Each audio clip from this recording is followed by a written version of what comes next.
আমানতটাকে তারা প্রয়োগ করবে। দুঃখের বিষয় যে এটা পুরোপুরি প্রত্যাশা পূরণ হয়নি।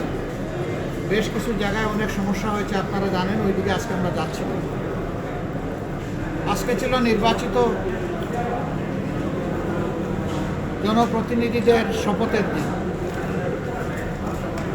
আমাদেরকে চিঠি দেওয়া হয়েছিল গতকাল গভীর রাতে, যেটা আমাদের জন্য কিছুটা অস্বস্তিদায়ক ছিল।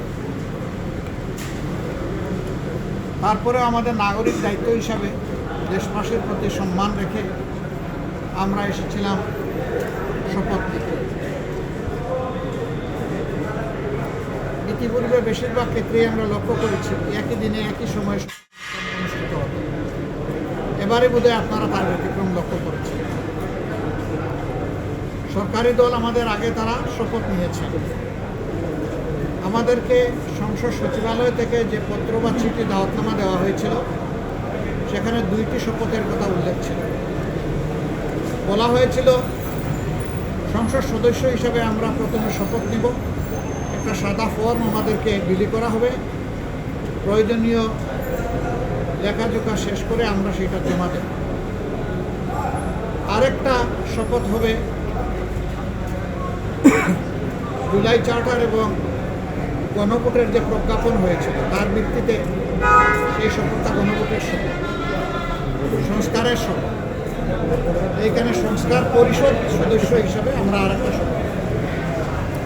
আমরা হলে প্রবেশ করার পরে সংসদ সচিব আমাদেরকে জিজ্ঞেস করলেন, স্যার সকালবেলা সরকারি দল তারা শপথ নিয়েছেন, তারা শুধু সংসদ সদস্য হিসেবে শপথ, আপনারা কী করবেন? আমরা তখন বললাম যে আমরা 2টি শপথ নিতে এসেছি।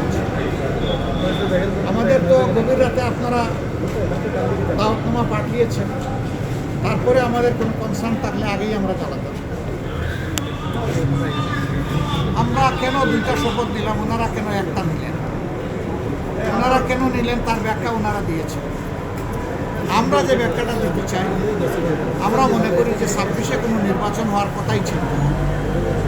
এই 26 সালের নির্বাচনটা হয়েছে 24-এর গণ অভ্যুত্থানের কারণে।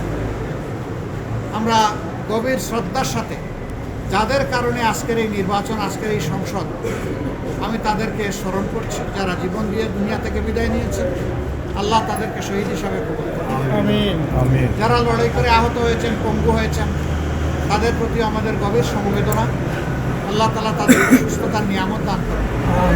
আর নির্বিশেষে গোটা দেশবাসী ফ্যাসিবাদের বিরুদ্ধে সেদিন লড়াই করেছিল, আমরা তাদের প্রতি গভীর কৃতজ্ঞতা প্রকাশ করছি।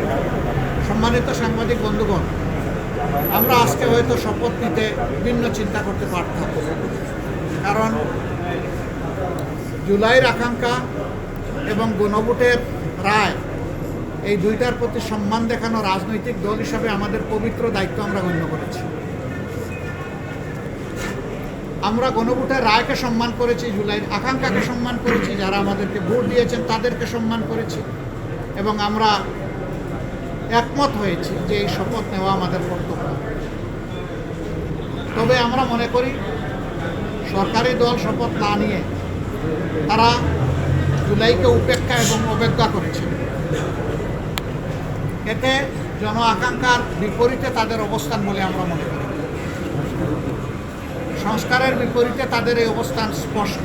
যদিও তারা ব্যাখ্যায় বলেছেন যে সংসদ বসে তারপরে প্রভিশন ক্রিয়েট করে এটা তারা দেখবেন, আমরা এটা দ্রুত দেখতে চাই।